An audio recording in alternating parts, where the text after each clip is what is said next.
All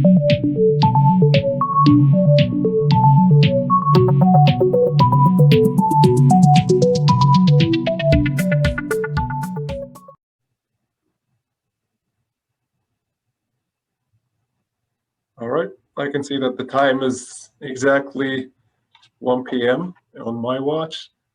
Welcome everyone and good afternoon. I would like to welcome you to our first webinar on the MEA Winter Webinars series. This webinar is titled Asset Management Levels of Service from a Municipal Engineer's Perspective. It's sponsored by Marmak. Today we have a panel to address this this topic, and on our panel is James Smith, the manager of the technical services on with OGRA.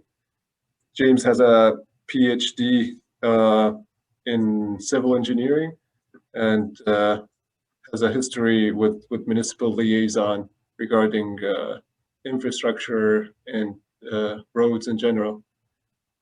Next on our panel is John Tarantino, who's the president of Marmak.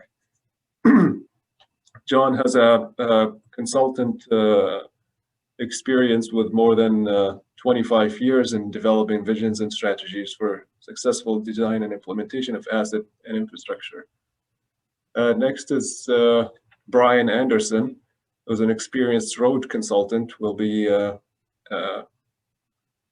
managing roads review service for Franco and Company, and he has 41 years of experience in this field. Last but not least, we have Chris Trainey, who has been the county engineer with the County of Middlesex for over 20 years. And I'm sure you read the full bios of everyone before you registered, so I won't read it in detail. Next, this is the outline for today's workshop, basically the introductions, which I just did, and then each panelist will deliver their own brief presentation. We'll discuss the next steps from the municipal engineers side, and then we can move on to the panel discussion and questions. So feel free to type in your question in the Q&A function during the presentation. We'll get to it at the end. And also for housekeeping, this session is being recorded and will be posted on our website. So stay tuned for that.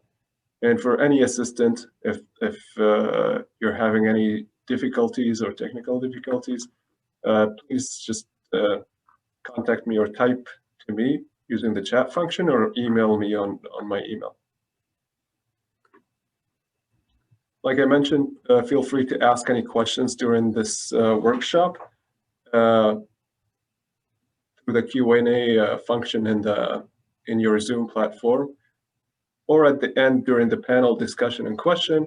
If you are more comfortable asking your question verbally, just use this function to raise your hand, and I will be able to grant you the ability to speak up and unmute you. Again, if you can't find either of these, just type to me in the chat and I will be able to assist you. So this workshop or webinar is part of an ongoing series offered by the Asset Management Central Partnership, which is a partnership between the different associations and organizations that are focused or have an interest in advancing asset management in Ontario. Now moving forward to our first presentation by John Tarantino, who will be talking about the perspective, asset management from the perspective of this partnership association, association partnership. Go ahead, Mark, John. Thanks, Amin, and thank you very much for the opportunity to spend a few minutes together. So maybe we can move on to the next slide. So Amin spoke about Asset Management Central as a partnership, and this is something that's been going on for the past 3 to 4 years. OGRA was really sort of the driving force behind it. And what we thought about doing was bringing associations together to better help its members. We have the MEA, which you folks are all part of and you're familiar with. MFOA as a partner, they have a number of initiatives to help treasurers understand asset management and to guide them through that process. OGRA with a number of training courses and a number of available components for you. Brian from Frank Cowan from an insurance perspective, and Marmak from the side of being able to provide solutions. And so all of these organizations bring value to their members through standards and through different mechanisms of supporting. So what is it that we're going to cover off today? And a lot of the information is pretty much consistent with stuff that you've seen in the past and other presenters and so on. But what we thought we would do is just encapsulate what asset management is in the province of Ontario and where we are and where we need to go forward. So there's a couple of things. Through that association partnership that we spoke about, we engaged both the University of Toronto as well as the University of Ryerson in helping us to ascertain what level of sophistications do municipalities have in Ontario. And those are documents that we can provide to you through OGRA, and James can talk a little bit about that. So we have this asset management regulation that we want to talk about. We also going to chat a little bit about minimum maintenance. And so what does it really mean when an organization says we're going to adopt that standard? And from a financial perspective, how accurate can we create these asset management plans so we actually have a real dollar value associated to it? So a couple of timelines which are really, really critical and important. Again, this is taken right out of the regulation itself. And what you will find is that last July, municipalities were to put together an asset management policy. What we have found is that most municipalities created a very overview document. They presented it to council. Council signed off on it. But I think it's important to identify that that signature will hold people accountable. And just to share with you an experience around that, I mean, some of you might be familiar with the situation in Fernie, BC, where there was a component within their ice arena that needed to be replaced. It was identified, it was put part of the plan, it fell through the cracks. A year or 2 years later, 3 people actually died. They lost their lives as a result of that mechanical failure. What could have been a $25,000 repair ends up being a $2 million repair. And then all the, besides everything else, you know, the tragedy of 3 people that have lost their lives. So that policy is a key component. By this July, there's a couple of things that are mandatory. You have to have an inventory of your assets. They have to be broken down sufficiently to manage your assets. And then you have to come up with a level of service. And so, again, within the regulation itself, you can go online, you can see the requirements, they're laid out, they're identified, but that's the criteria for July. And as soon as that date comes and goes, the next thing will be all the assets. So not just the core assets such as road, sewer, water main, and hydrants, but you're going to have both buildings and open spaces as components that need to be brought together. I'm sorry, if I can ask you to just because there's a couple of other key components here. So once you've got all this together and once you've established your level of service, the next go around, the next deadline is really the ability to take those levels of service and integrate them into your life cycle events and into your financial strategy. So you can't just say, well, we're going to adopt this standard and we're done. Eventually, you're going to have to actually prove and validate that you're doing what you've said. And that on the right-hand side where it says level of service approach, again, you've got the requirements of both from a technical perspective, what is the condition of the bridge or the road that you want to maintain it at, and what's the community expectation. You know, we want good roads, we want safe roads, all that has to be brought together. Next slide, please. So these are the key components, right? Why do you want to do this? You want to do it because A, you want to prioritize your needs. If you're a small municipality, you might have only 3 different asset categories. We've got roads and we've got bridges. You know, you might have roads, sewer, water, bridges. You know, and the more you have, the more it becomes a challenge to identify and prioritize the needs of those repairs. From a financial perspective, you know, how much can we afford? Are we going to do it based on a fixed amount? Are we going to do it based on a percentage of what we have? Are we going to raise taxes and levies to a certain amount? And then lastly, that adopt a risk model. And most of you are familiar with that model. I think what will be interesting is how do you actually detail the pieces to give you that final result of the risk between your level and your profit and your consequences. So I'll pass it over to Brian, and Brian's going to chat a little bit on, from an insurance perspective, what does asset management really mean? Brian? Thank you, John. Appreciate that. Again, I've got a brief presentation today. It's just going to be very high level. And Amin, if you could move to the next slide, I appreciate it.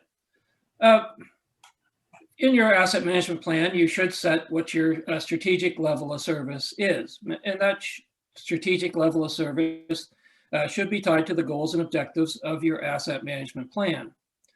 And the strategic level of service says, you know, we are going to do the right things for our municipality, for the people who live in our community.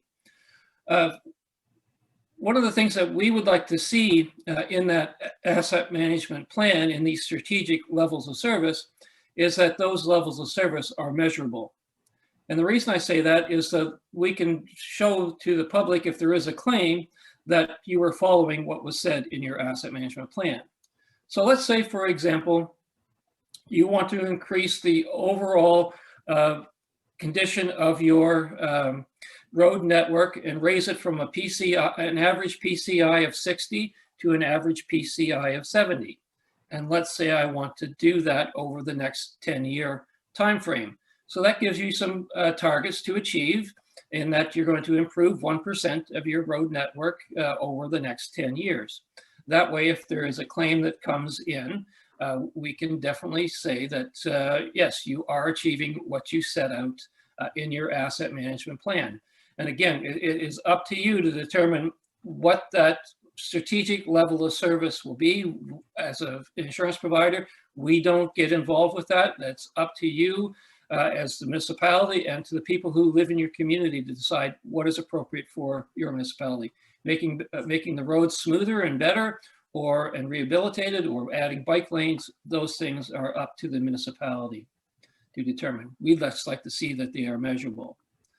The next is, how did you prioritize that work? And John showed a slide here a minute ago, and I think he's going to talk about it a little later on in the presentation this afternoon as well. But again, how did you prioritize that to work? Here again, plaintiff's lawyer who has a claim for a collision on a road, and he would be approaching the municipality and saying, well, why did you select the roads that you did improve over the road that my client suffered damages on? And you would like to be able to prove that the methodology that you used to prioritize the project was appropriate, and you did give due consideration to the road that the claim did occur on. But these were the priorities you set, and you must be able to, at some point in time, be able to defend that if it is ever called to in a claim. Next slide, Min. The tactical level of service, we've had a number of municipalities who have said in their asset management plan that they are going to achieve the MMS, which is fine. That is basically a tactical level of service. But there are a few things that you do in the maintenance of your road network that are not included in your MMS that should be included in your asset management plan or your level of service policy.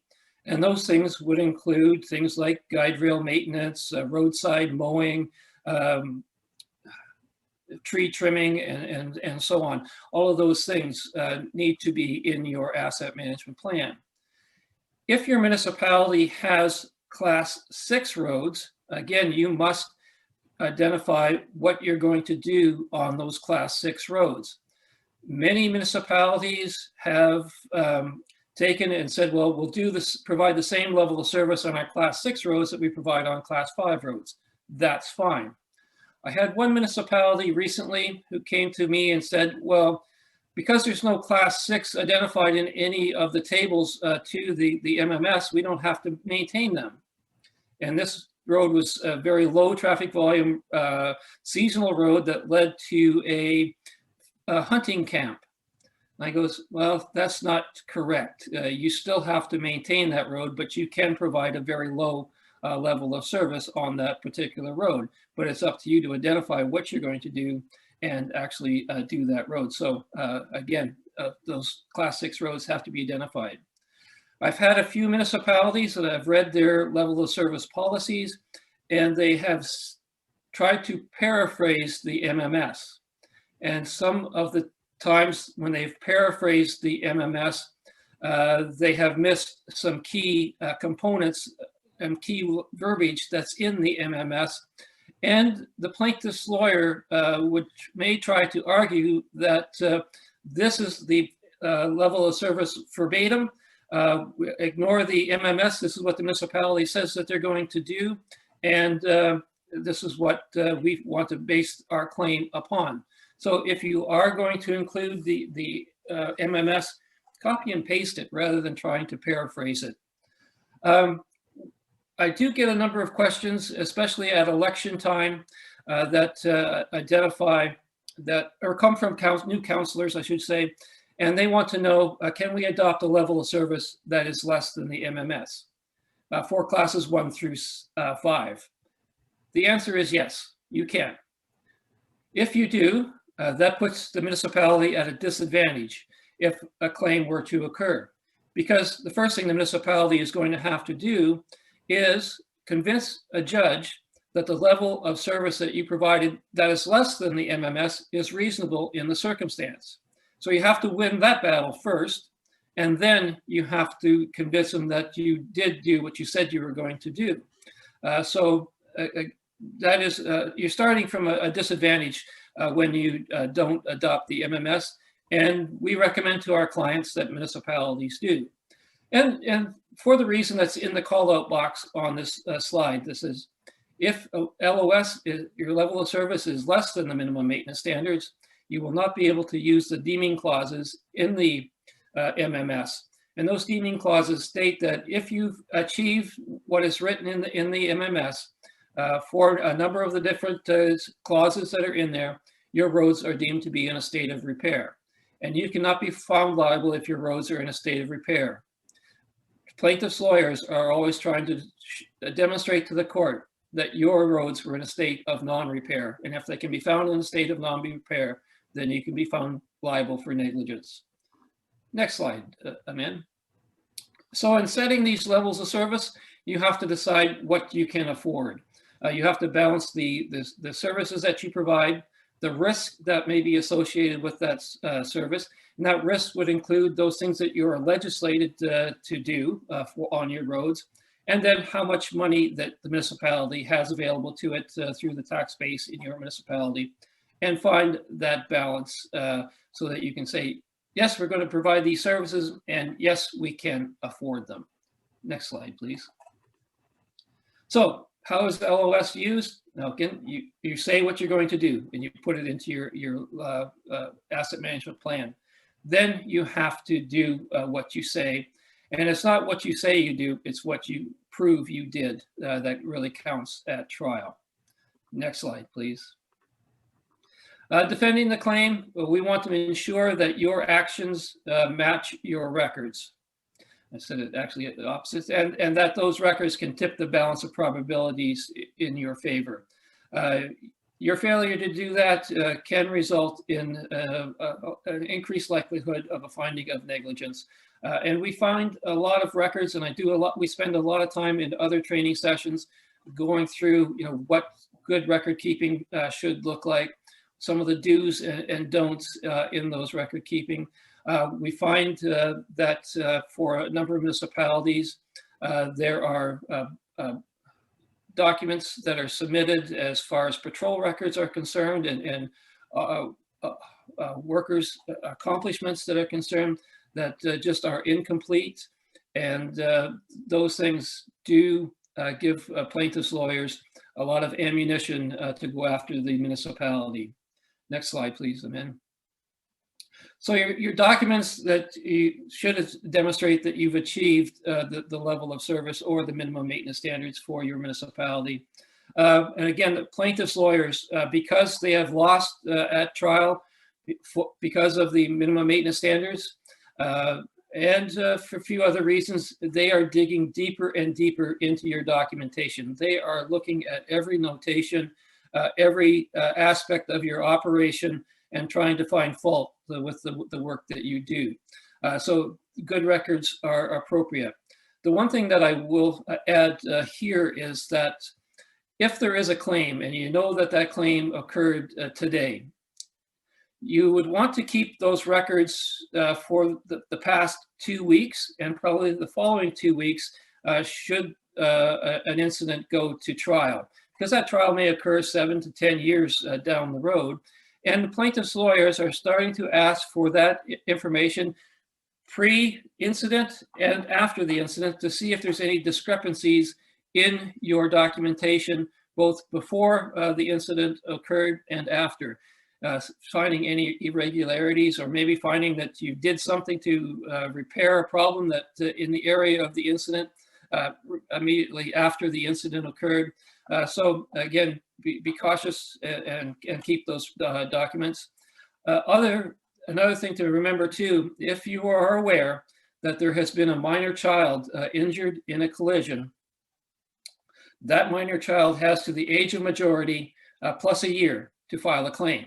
So if that's a 5-year-old, that 5-year-old has 15 years before that person can file a claim. So if you are aware of it, you have a document retention policy that says we're going to destroy documents in 7 years, and you know for a fact that there has been a minor child injured today, you might want to hang on to those records and pull them out again for that 1 month period before, 2 weeks before and 2 weeks after the incident. Next slide. One of the reasons why the lawyers are digging so deeply into municipal records is because of this, not the Presler Law Firm particularly, but what they say on the bottom, you don't pay unless we win. And that is causing a lot of people to go to the lawyer and hire them to see if they can get some money out of the municipality. And they don't have to put up a retainer. And if they lose, if the lawyer does lose, there's no money that the plaintiff has to put out in that. So it makes it very easy for a person to file a claim because they don't have to worry about, upfronting some money to these lawyers. And again, this is why they are digging so deep into everything that you do and every document that you have in your municipality. Next slide.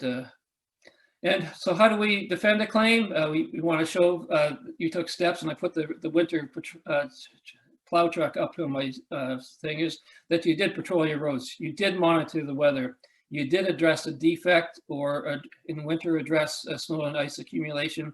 and demonstrate that you have achieved the reasonableness standard. And that's what your defense in court is all about, determining that you are reasonable, and that is what's behind the MMS. That's what has been determined to be reasonable for the services that a lot of municipalities provide for their municipality. And my last slide. Oh, I guess that was my last slide. Turn it over. I guess, Amin, we turn it back to you because Chris was unable to attend. So, but thank you, everyone. I hope you appreciate that, and hopefully have some questions at the end I'll be able to respond to. Thank you. Thank you very much, Brian. Yeah, unfortunately, Chris Straney was not able to attend and deliver his presentation. I will be filling in and briefly delivering his part of the presentation. And again, my name is Amin Minena. I'm the Member Services Coordinator with the Municipal Engineers Association and with Ontario Good Roads Association.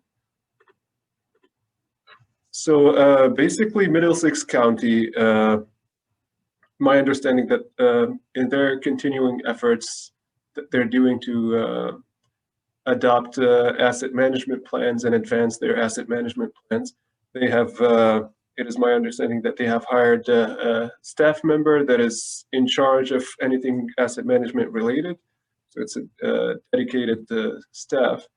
And the county relies on MDW, which is the product of Marmak, and it's offered by OGRA to assist in asset management. But they rely on that as a repository for data relating to their bridges or bridge network. And from their vision of asset management, basically encompasses the following components, which is inventory, condition, lifecycle, forecast, and visualization. At the beginning, you need to understand what you have so that you know how to manage it. So that falls under inventory. So you have a baseline and quantification of what inventory you have, whether it is your road network, how many kilometers, paved, unpaved, how many concrete kilometers, how many asphalt kilometers, bridges, culvert, all of that. You need to have a database of your inventory before you move on to the next component, which is understanding the condition of each asset you own in your inventory. And that comes within the standardization, which we will discuss in the following slides. And basically, you need to have standards identifying the condition so that you can relate and make decisions based on standard knowledge. And the condition is basically, example of a condition standard is PCI, which is Pavement Condition Index. So moving forward, now you have these two components. You can move and understand or have an understanding of the life cycle of your assets.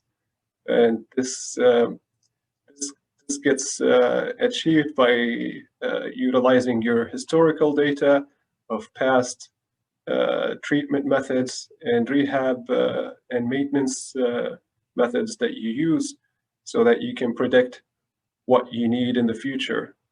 So you have an understanding of the life cycle of your assets. And then using all of those, you can, and utilizing engineering models to develop forecasts to predict how does the level of service deteriorates and what cost is associated with it too. And all of this generates a huge data. So you need ways to visualize this data so that you can use it as decision tools to help you make decisions on how to manage your assets. And so basically you need to adopt standards to manage this data, like I mentioned.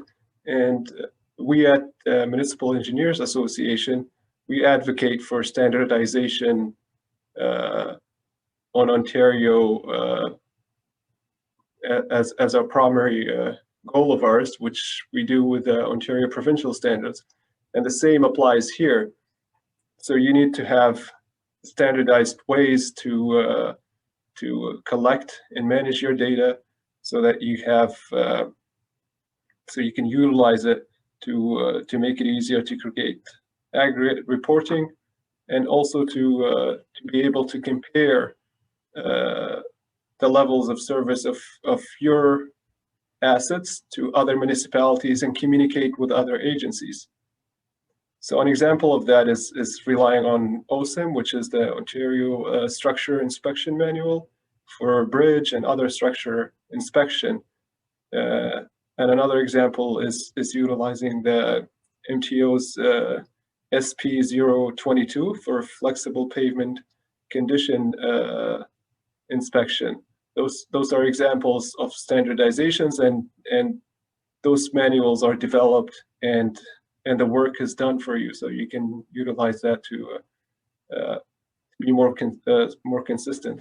And I do believe that the recent study that James Smith was involved with in TAC for performance-related decision making emphasizes on the need for standardization in asset management specifically.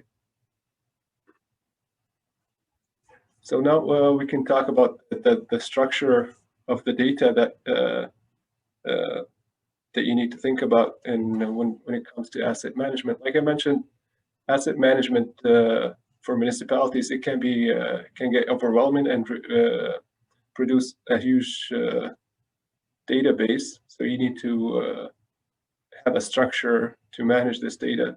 You can first start by thinking on benchmarking, which you need to do to start collecting data from a benchmarking perspective, costs of the different maintenance, and the variability of the cost between the different regions of your jurisdiction as well. Also life cycle events, which is maintenance, rehab events, and at which time of the life cycle of the asset do they occur, and how do they affect the level of service of that asset? By how much do they increase the level of service and the longevity?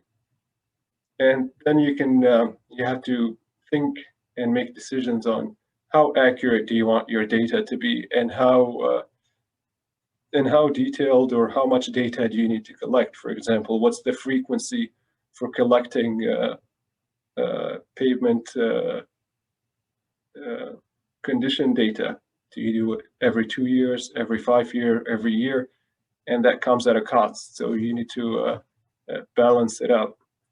And lastly, like Brian and John mentioned, you need to develop a risk matrix so that you have a qualitative and quantitative understanding of the risk associated with each decision you make, so that it can aid you and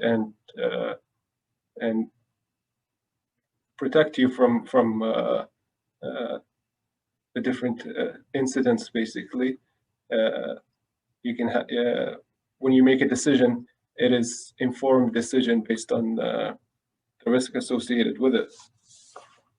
And also, you need to develop or understand what level of risk is your agency comfortable with or willing to accept. And all of the above mentioned components and objectives basically is needed for so that you can understand that each type of asset and each asset deteriorates differently. So you have to utilize the engineering models to basically determine the longevity of each asset based on the determined level of service. And that comes with practice and how solid your data is, basically. And that said, I'll turn it over to James Smith from OGRA. Thanks, Amin. Okay. Next slide. Municipal data works. I want to first begin with a quote. It's by W. Edwards Deming, American engineer, professor, and author, that goes, "Without data, you're just another person with an opinion." I think in light of what's already been said, we can kind of modify that a little bit. And without data and documentation, you're just another person with that opinion.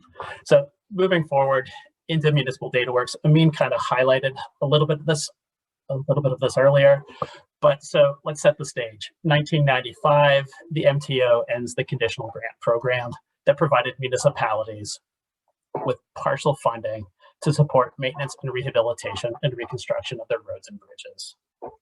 All of that data at the time was stored in programs that we have come to know as RINs and MBAIDs. OGRA, a couple of years forward or removed from that, recognizes the importance of really that data as an advocacy tool. And we set out to build Municipal Data Works. Originally, it was that data repository. So storing that data originally from RINs and MBAIDs, but then looked at what else can we do with this. And we sort of looked at MDW as becoming an asset management support tool. So we then turned to build it out as some of those modules that Adina talked about, the tangible capital asset evaluation module to help you with your PSAB 3150 reporting, the incorporation of a condition module so we can track the condition of our assets and also calculate those specific values. I mean, it talked about bridge condition index within OSIM and also the pavement condition index as kind of described by the MTO. All of those are built directly into MDW for you. Then there's also lifecycle events where anything that we do to that asset can be tracked and stored, photos, records within MDW also. And ultimately at the end, capital planning, really forecasting what's going to happen to those assets. And then with all of that combined with the tools and data reporting to get it out. What's important about MDW is that it is free for all of our municipal members. Now, it's not something that our larger municipalities are going to use, but for our smaller to mid-size, it's an alternative if you're not able to go out and use some of those other commercially available products. Next slide, I mean. Pavement condition index. So what we're trying to drive home here is when we look at Ontario Regulation 588.17, as John had highlighted earlier, it's kind of broken down into two aspects of level of service. The first being that community level of service or our qualitative descriptions.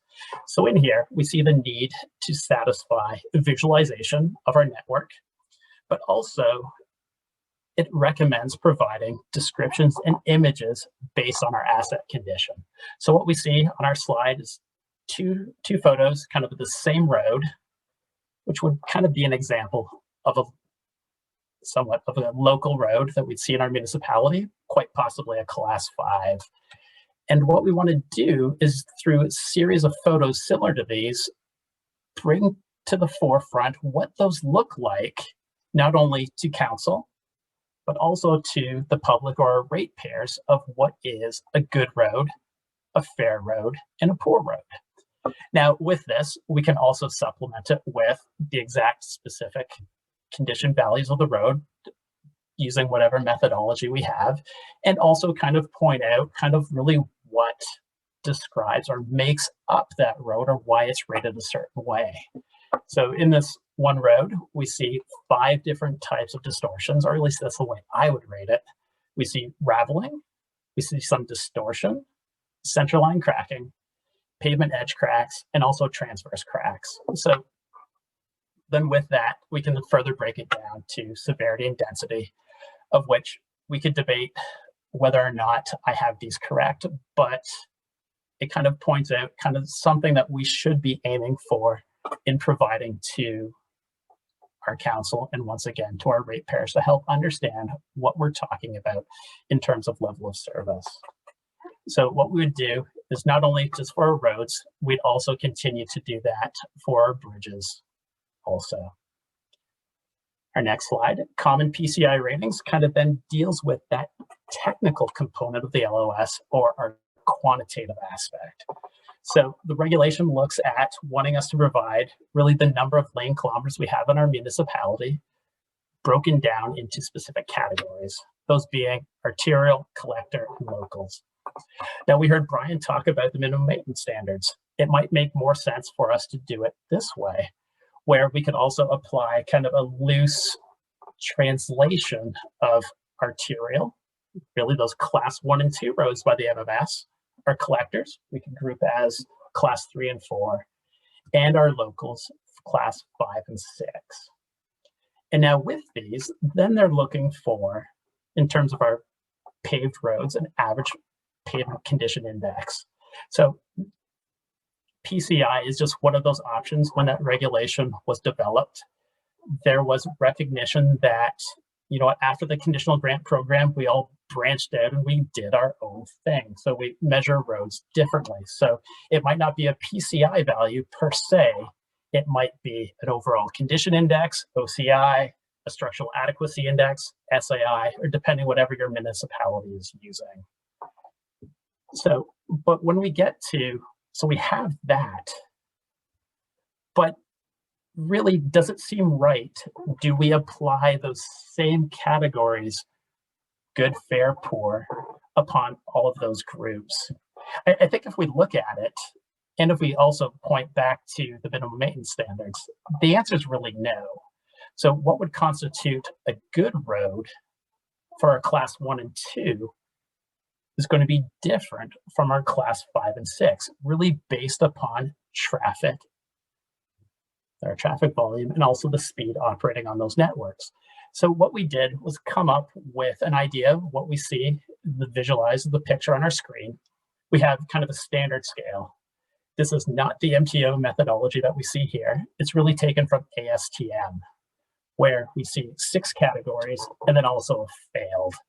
Kind of, it's rather, I guess, over complex and needs somewhat to be simplified. So let's group those 6 categories down to 3, good, fair, poor, and then look at realigning what good, fair, poor, and means based on our classification. So what we have here on the screen, once again, is just an example of something we may want to look at our municipality. So for our arterial roads, once again, class 1 and 2, we see we have a range in PCI values of 30 in that good category, whereas our local roads, class 5 and 6, a greater range that's in the neighborhood of about 40 in terms of that PCI. So we can adjust that based upon sort of what we think. And then once we have that, we can then look at rolling those individual values back up into that average PCI, really based upon the network distribution of the roads, or the amount of roads we have in each of those categories, to come up with that one true value.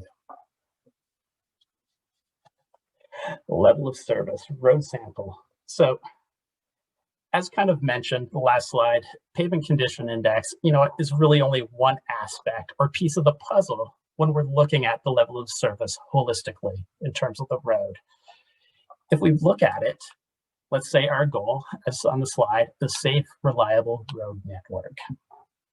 We can then break this down into its individual components, the pavement itself, if there's any structures on those roads, and then kind of those additional road assets, other things that we see on the road.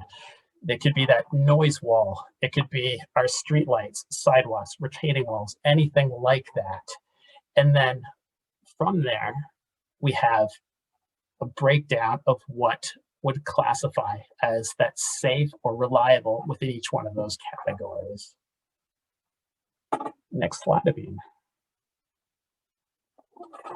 So with that, in setting those specifics, as we saw at the very end of that last screen, the last slide, is when we go about and set our performance targets of really how those indices and understanding how they work is paramount.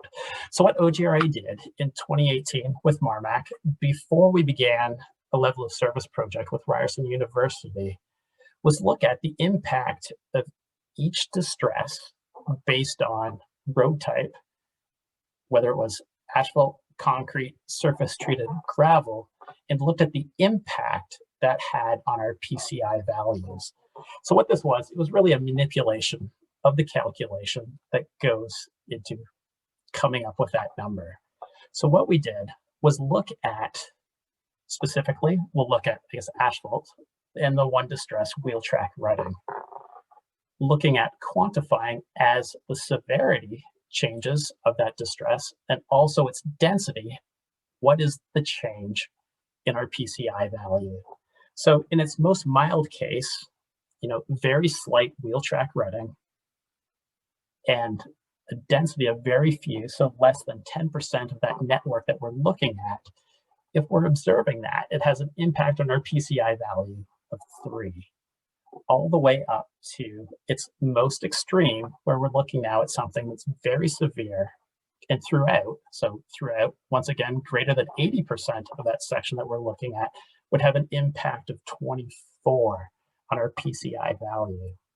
This is really important when we look at and start those what-if scenarios to establish those practical targets of what we can set as our level of service, not only due to is it achievable, but is it also within our budget. So next slide. In terms of policy statement, this is where everything gets tied together, where we merge the technical, our goals that we've set for our assets, but also it's combined with our finance or our budget and how it's going to be established. It could be something just as simple as to maximize the percent of our roads that are in good condition while minimizing the percent of poor. Those values we may choose as a municipality could be 70% good is what we want at least, and no more than 10% poor. But what we look at when we see those examples on the screen, there's also other things we can tie into this policy. When we're looking specifically at paved roads, what we see is the identifying of those key life cycle trigger points. I'm going to point out the same sort of idea as when we were talking about what's good is kind of based upon the class of our roadway. So too are the trigger points reflected in this example. Also, when we get to gravel roads in the middle, it might be a little hard to see, but it's a statement that, first grading after we remove the summer or the spring load restrictions or those half loads, we're going to rate our gravel road as a PCI of 90. And then after each one of those further gradings, that condition drops by 5 PCI till we reach a maximum number of times that we've determined, it might be 6, and then some other action is required. Also, within our policy statement, we can point out things in terms of gravel roads when we would look at really upgrading the surface of that roadway from gravel to something hard surface. It could be vehicle-based. It could be once our maintenance and rehabilitation costs reach a certain value. One last thing I want to highlight just before I turn this back to John to sort of finish the presentation aspect of this webinar, kind of points back to really the phase that we're in terms of our asset management regulation. So as John had mentioned, July 1st, 2021, that inventory, current level of service, and really the cost to maintain are to be completed. Would like to point out that towards the end of 2020, the MFOA and also Asset Management Ontario advocated for a 1-year extension to that specific deadline.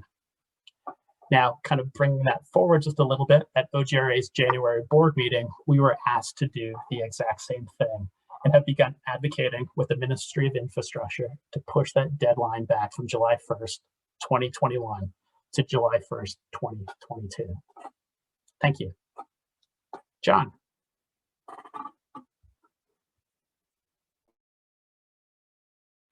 You're muted, John.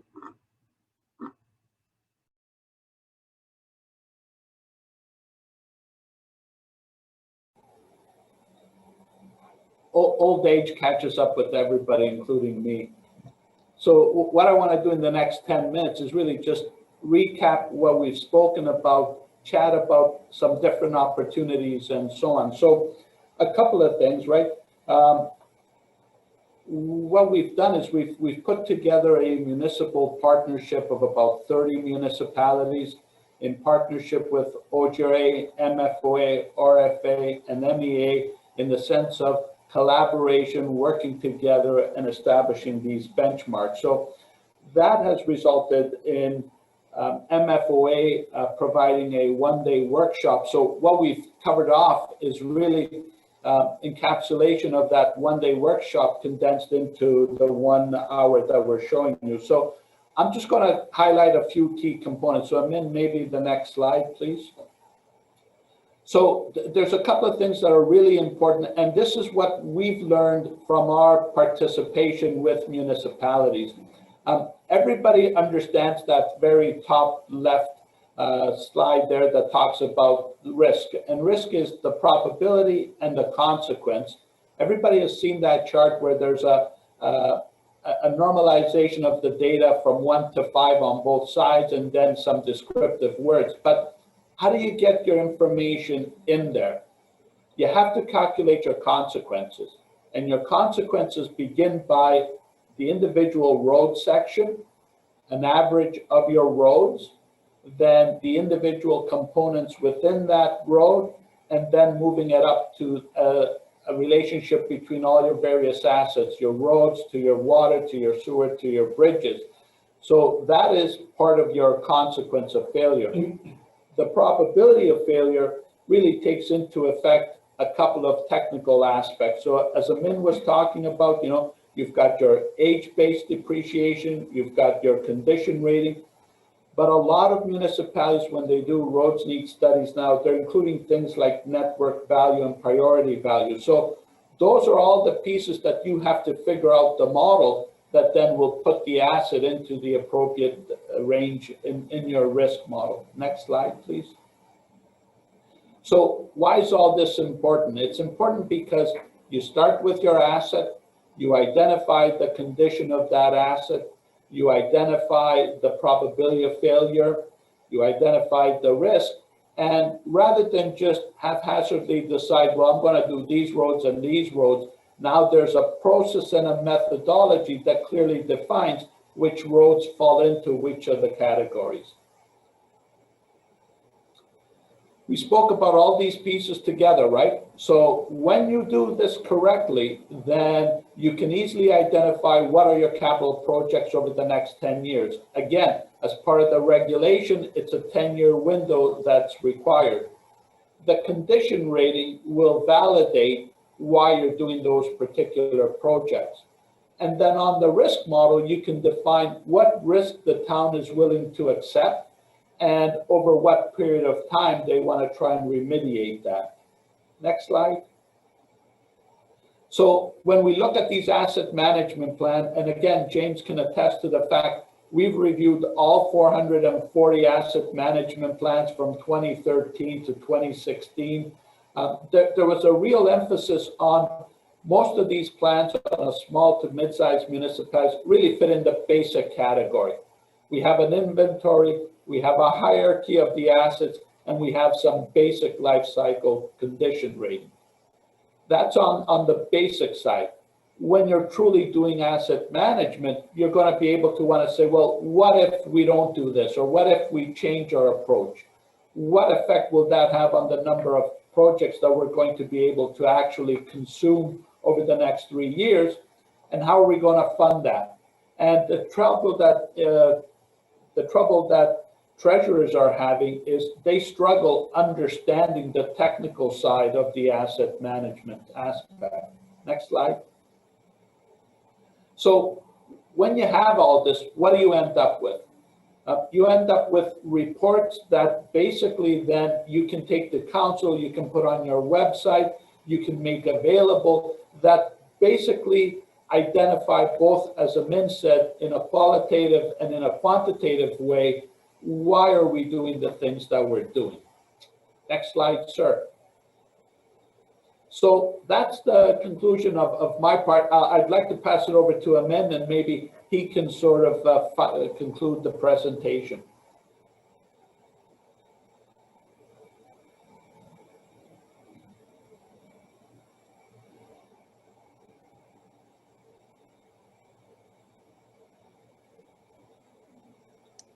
Amin, you're muted.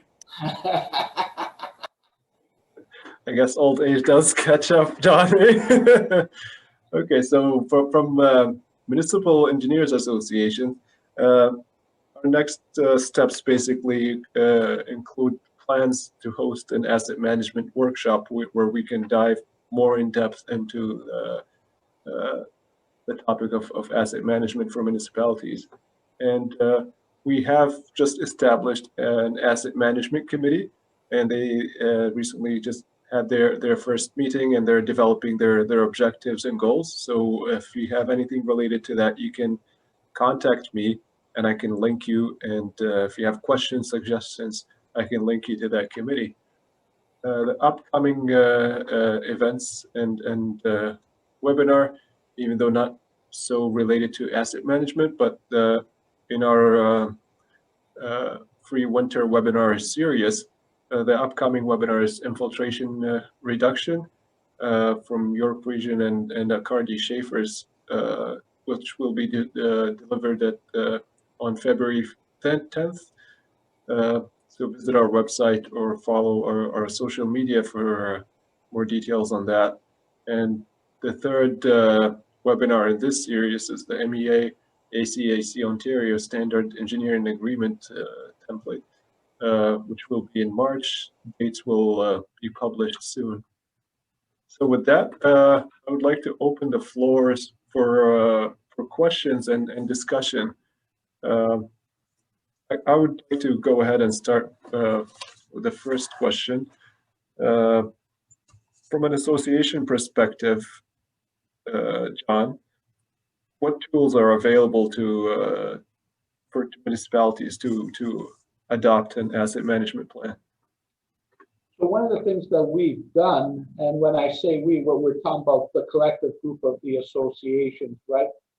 Collaborated in bringing tools to their membership. So real quick, James spoke about MDW from the perspective of a small to mid-sized municipalities. The reality is that there's probably, I would say, somewhere between 75 to 100 municipalities, small to mid-sized, that use MDW on a fairly regular, frequent process. And they use it for more than just asset management, for PSAP and a number of other components. Again, all of that's available to a municipality free of charge. We have MFOA. They've done some really excellent stuff, right? So what they have is they have AMP2. And AMP2 is a free 30 to 40 hours of consulting time available to municipalities to help them and guide them in the decision-making process of where they rate with regards to asset management. We also spoke about that going forward, facilities and open spaces is going to be a key component. And that's where there's going to be a lot of sweat put into it, because we've identified and noticed that most municipalities don't really have any handle whatsoever, either on inventory or the condition of their assets in a hockey arena, in a gymnasium, in a facility.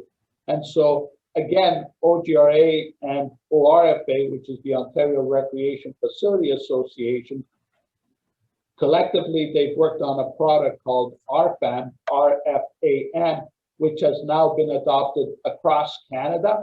So you have provinces such as British Columbia, Manitoba, Alberta, Ontario, Nova Scotia, PI, and into the States that have said, this is the standard we want to use.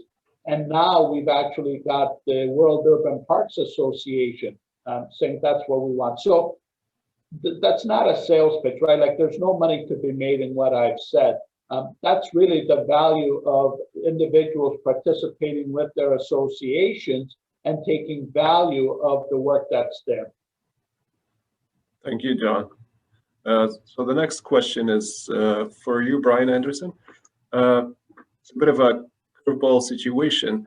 what about, the question says, what about the roads that haven't been assumed, haven't been assumed by the city for maintenance from a developer because they were not built satisfactory. So the roads were built by a developer. They were found not satisfactory. They weren't assumed by the city, and the developer does no longer exist. And so who is liable in that situation? Well, this one probably would be better to ask of your own lawyers, because I need a number of other questions answered to be able to provide any type of a response.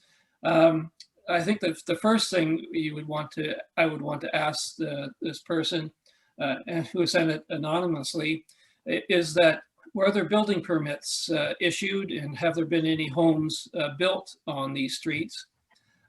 If there has been building permits issued, I would say then there would be some responsibility on the part of the municipality to maintain those roads.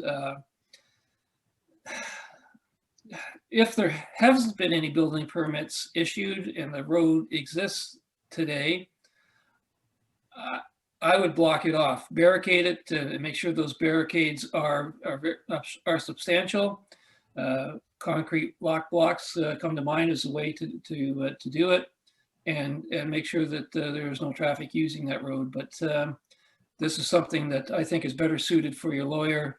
But if you started issuing building permits on it, because a lot of times developers will want to start issuing building permits before the subdivision has been completed, and then if he walks away and it's not assumed, that's a tough one. Sorry, I can't be more concise, but talking to your solicitor, I think, would be the best advice. Thank you, Brian. So some of the questions are relating to the request of sharing the presentation. And some audience, they need to leave early and they would like to copy of the slide deck and all that. So this session, if you joined in late, this session is being recorded. We will follow back with a link so that you can view the recording of the session, so that you can share it off with your colleagues and you can watch it again if you had any disturbance. Next question, I guess I'll direct it to you, James. Do you find that there's any direct correlation between the MTO rating and the ASTM rating for roads? Oh, man, that's a loaded question. Okay, so in the past, I guess in past lives as a grad student and doing some consulting, there have been kind of relations or conversions built between the MTO rating and the ASTM standard. I think, so yes, they do exist. Finding them might be a little bit difficult, but we'd be able to help in that instance.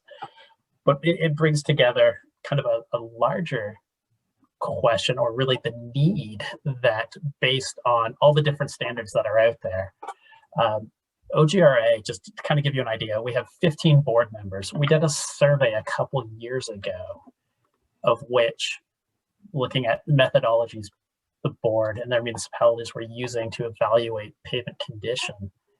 And at the time, there was like 6 different methodologies that were being used. Now, within that, there was a handful that said they were using the pavement condition index. However, not a single one of them was doing it the exact same way. So what happens still, even under that category, as we go out and we've hired a consultant to probably do those values for us, we see the addition or deletion of distresses, things are weighted differently. So it becomes more of a monumental effort to kind of develop those relationships.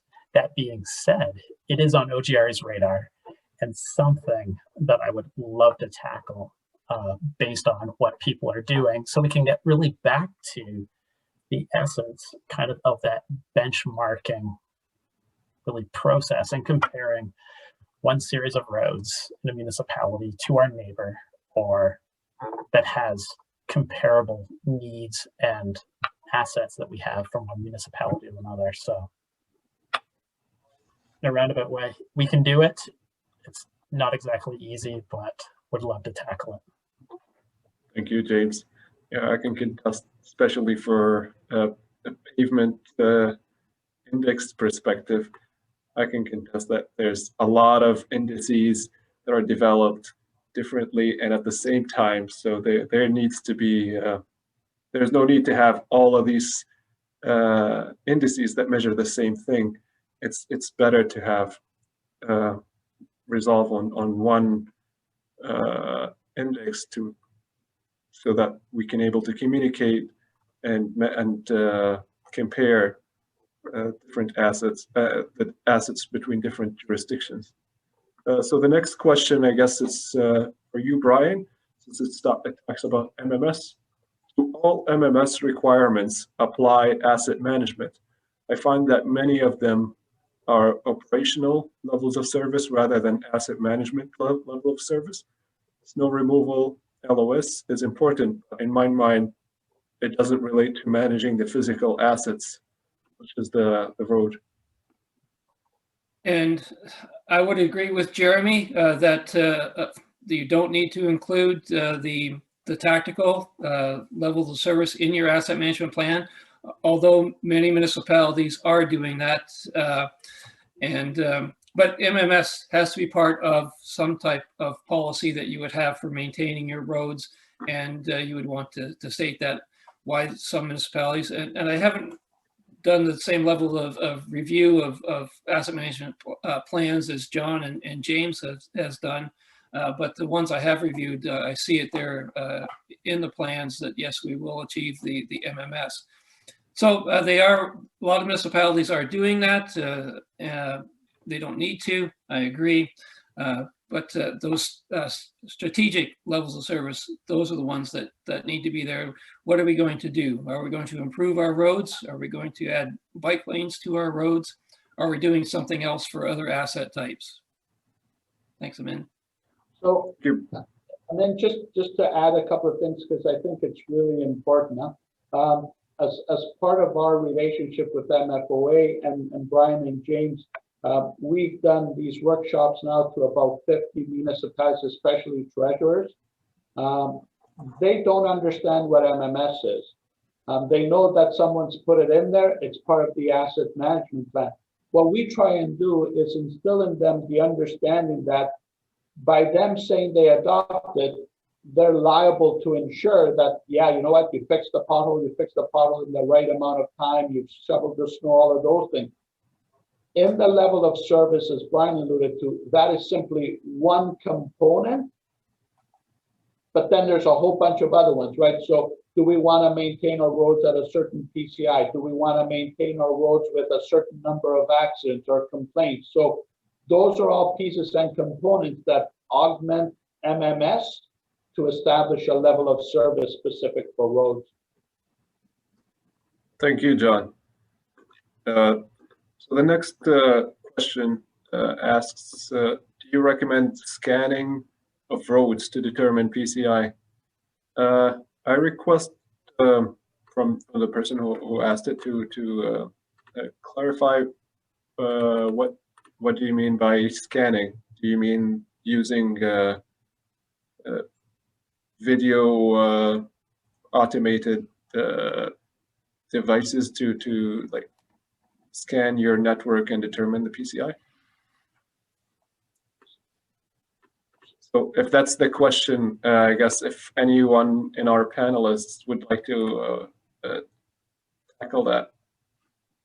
Yeah, I'll take the first stab at that. I mean, yep. That's the way I interpret the question. Now let's see. My consulting friends would love me to say, yes, I recommend scanning. However, it's just not quite that easy.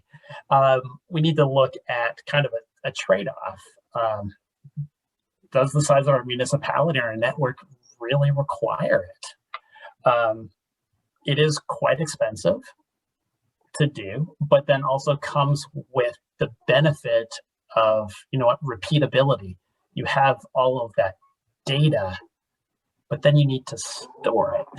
So depending on really what your goals and objectives are, you can get close or at least in the same ballpark doing kind of the old kind of manual evaluations through a windshield survey, or you train summer students that may be from university and send them out to do that as a summer project. There's really no one right answer. There are benefits to it, but then, as I mentioned, it also comes with additional costs and other things that we need to take into consideration. So, and then just again, and James is absolutely correct, but here's a couple of things to keep in mind, right? If you do it the first time so that you have a benchmark or a base from which to work with, that's sure, if you've got the money and so on, right? The other aspect to that is make sure that the work that's being done is consistent with the data that you have already in-house, right? So make sure that the road sections are properly identified, all that information, so that it's valuable. The challenge then is you have to have your own staff that you can train, because on a yearly basis, you have to update your plan. And you certainly can't afford to have scanning being done in that process. You have to have some internal expertise to help you with that. And if there's also the thing about, you know, there's lots of technology now that will, you drive down the road and you see it automatically captures the potholes and everything else. Again, you have to look at what's the cost, what are you going to do with all that data? And the more data you have, the more eventually you're liable when a lawyer starts to come and start to search through that. Brian, your thoughts on multiple data? On multiple data, like I say, I don't think it matters which format you use, as long as you use the same format every year. Like I say, PCI has been well established. Structural adequacy was what was used in the former municipal office of the Ministry of Transportation that I worked for back a number of years ago. And we would go out and rate municipal roads. I was responsible for Chatham District of MTO, which was Lambton, Kent, and Essex counties, and we would rate every road in those three counties every year, and all of the cities in them as well, using structural adequacy. So it doesn't matter. The one point that I'd like to mention here is, you know, it's up to the municipality to determine the frequency of the inspections as well. For the former municipality that I worked for in the engineering office, we would divide the city into we divided the city into 4 quadrants, and we would do a PCI evaluation on a quadrant a year, with the exception that all of the arterial roads were done every year. So it's up to the municipality, but having current condition ratings is by far preferred, especially if you're using something like Municipal Data Works to do your capital plan, because if you're using older condition ratings, you know, an asset that is still in pretty good condition might end up in the plan earlier than you would expect, just because it's on the deterioration curve. And on that deterioration curve, it says, oh, well, this asset should be time for it to be renewed or resurfaced. So again, keeping the asset current condition values fairly current is important. Thank you, Brian. I'd like to echo what James mentioned. It does have some pros and cons. You need, for some pros, you get some consistency if you're relying on an automated algorithm to scan and determine what, for example, PCI, or what severity and count of distresses on your network. There's some consistency compared to relying on human to do that. You get differences or objectivity from one person to another. So that's one factor you need to count in. And other factors is cost, like that, like James mentioned, there is a cost associated when you collaborate with a consultant to use this kind of service, because it's a huge undertaking for a municipality to develop such a software or an algorithm on their own. And for as far as I know, I don't think there's such a service or an algorithm that detects cracks. Most of them basically detect potholes, shoulder drop-offs, and all of that. But cracks is very difficult, and it's still being improved. So maybe you need to, my advice, I guess, to put all these factors in perspective when you're weighing in different services with regards to automating. So the next question says, what specific PCI road rating methodology does MDW utilize? So to elaborate more, I guess, John, you can answer that, or James, but to elaborate more, there's the term pavement condition index. Sometimes it can be general, so there's different indices that are called pavement condition index, and they follow different equations to calculate them. I'm going to let Mr. James take this one because he's the guru. Thanks, John. I don't have time to look them all up specifically, but so PCI in MDW follows those MTO manual of condition ratings for our various pavements. So in there is your your asphalt. You also have gravel, surface treated, and also your concrete roads. I apologize, I can't pull the exact SP-O whatever 22, 25, 24 and relate them right off the top of my head. But if they're that MTO methodology for the ratings of those types of roads are all built into MDW. And James, we can also add that within MDW, it has the inspection component that a municipality can use as a starting point to collect that PCI, which then would be a sort of a standard. Is that correct? Absolutely. I guess also then within, even if you're using MDW and you're not following that MTO protocol, there's still ways that we can enter if you're using structural adequacy through creating new life cycle events, put in the indices that we're actually using and track other values that way also. Thank you, James. There's no questions so far after that one. I would like to remind the audience that if you're more comfortable asking a question verbally, that can be done. Either use the raise your hand function or just message me on the chat, and I will I'll put you on the floor to ask a question. There is one question that was brought up regarding the MEA Asset Management Committee. Someone is looking to join that committee. So currently, the committee has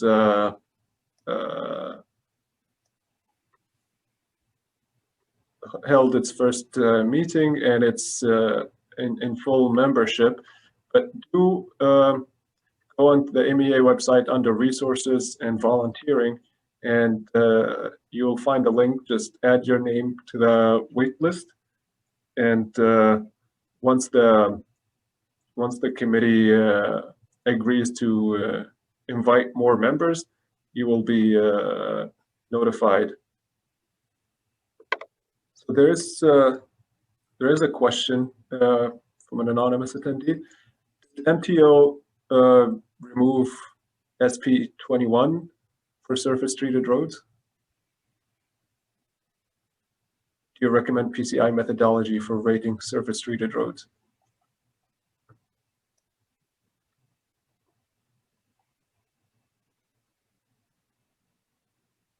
I can tell that was a a curveball question. Okay, so let's look at it this way. So we need to quantify or really rate the roads. For surface treated, other than really what the MTO has out, the other rating systems kind of available to use were sort of developed out of the United States. So in terms of applicability, I guess that would be an option. However, I might lean more towards the one that's homegrown, kind of being used by more municipalities kind of here, and then be able to once again tie it back to kind of benchmarking, and then we're kind of all similarly speaking that same language. So one more question about roads, and then there's another question that we can pivot on to other assets. Is there a road rating methodology that is prominent either nationally or internationally?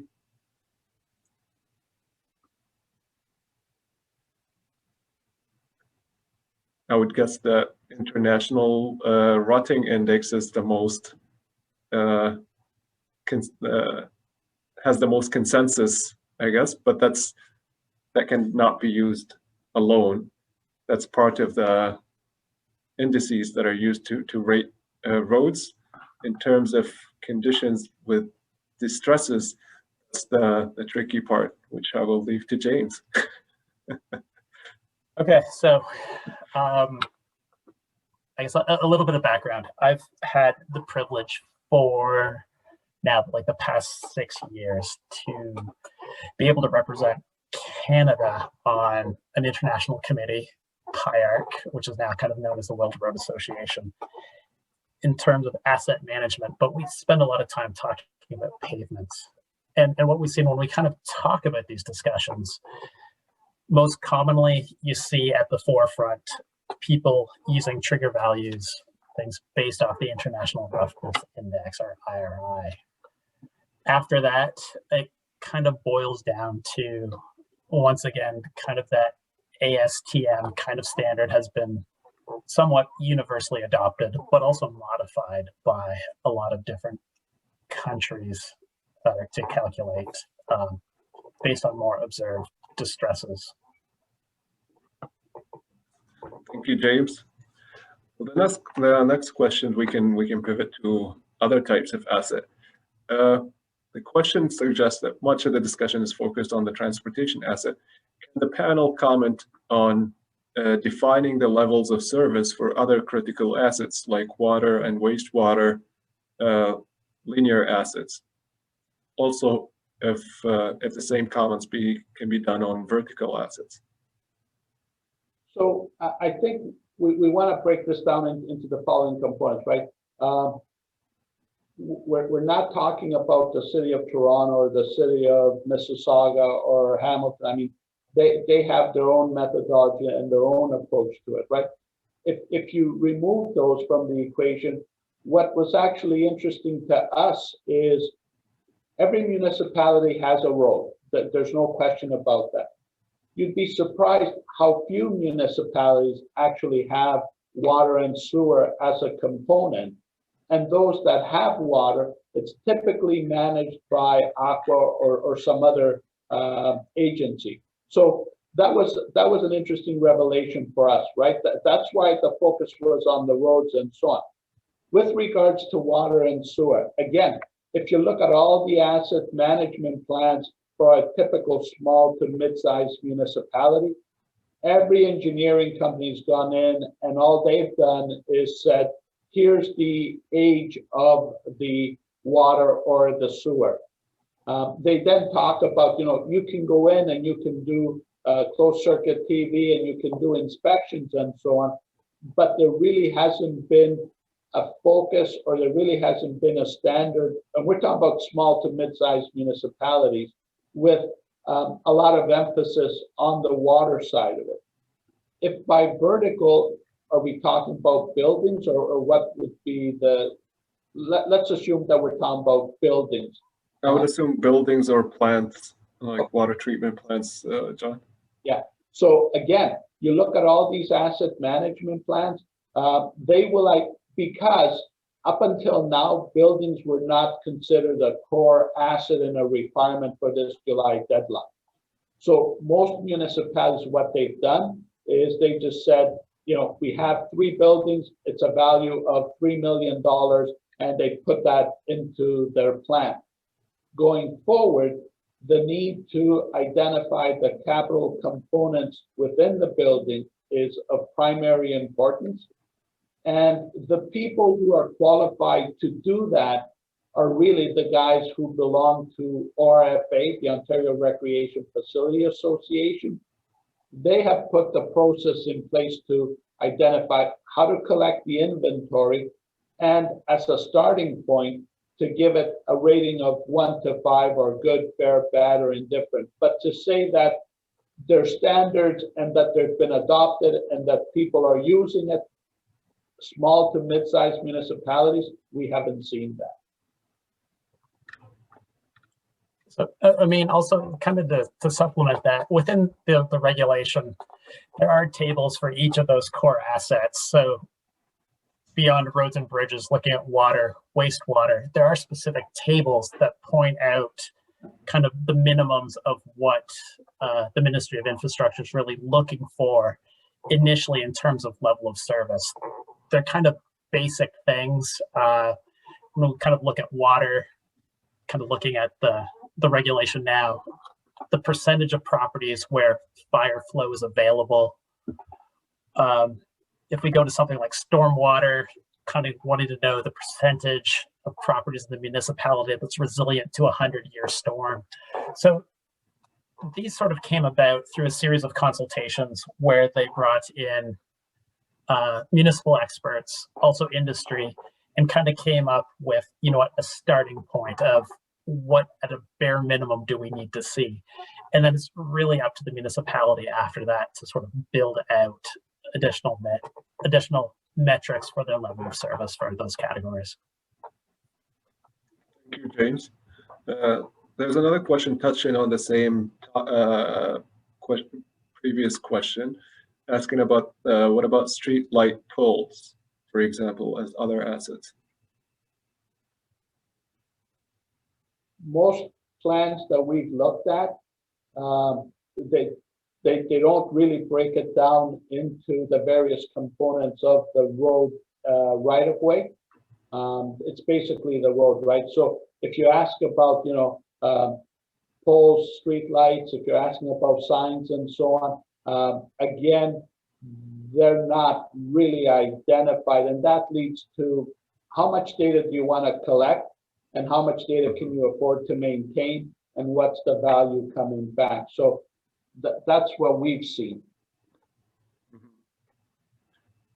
So in terms of the parks and recreation, John, is there a tool to help manage those? And does that tool include, for example, pathways or sidewalks? So the tool is called RFAM, and it's just a little bit, because this is important, right?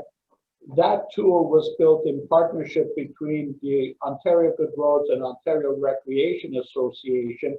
It's built on top of Municipal Data Works, but it's customized specifically for facilities, buildings, and open space. On the open space side, as I mentioned, there's now input from the World Urban Parks Association and from Trails Ontario about how to collect the data and how to manage it from an asset management perspective. And I think Brian's involved with Ontario Trails. Maybe Brian, you can chat a little bit on that. Well, yes, Ontario Trails Council is looking to standardize a number of things with regards to trails, so improve the management of those trails.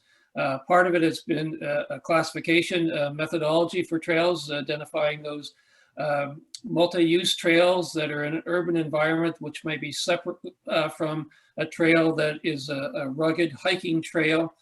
in the backwoods of Ontario. So they wanted to give that distinction between them. And then, what data do they need to collect, and how do they need to collect that data, and what we can store then in a version of the RFAM product that would be set up for trails. I think, John, that's the way that is going to go. But that is being worked on now. It's in its infancy. The committee has only been meeting now for just a little over 2 years. And we've had a number of things that we've been working on it in that period of time. The trail classification was one of the major tools that we recently approved as a group. Thanks, Brian. And with that, I think time right now it's 2:30 exactly, which is time for end of this session. At the end, I would like to thank you, Brian Anderson, James Smith, and John Tarantino for your contribution, and also thank Chris Trainey, who was not able to attend today, but thank him for preparing his slides and committing to this presentation. I would like to remind all the audience that this session will be shared. So a separate email will be shared, will be sent to you, showing you where to find the recording. You can view it on our channel. And if that email didn't find you or landed in your junk mail, you can always go to our website, municipalengineers.on.ca, and you will find the recording for this webinar, for other webinars as well. So thank you so much and enjoy your day.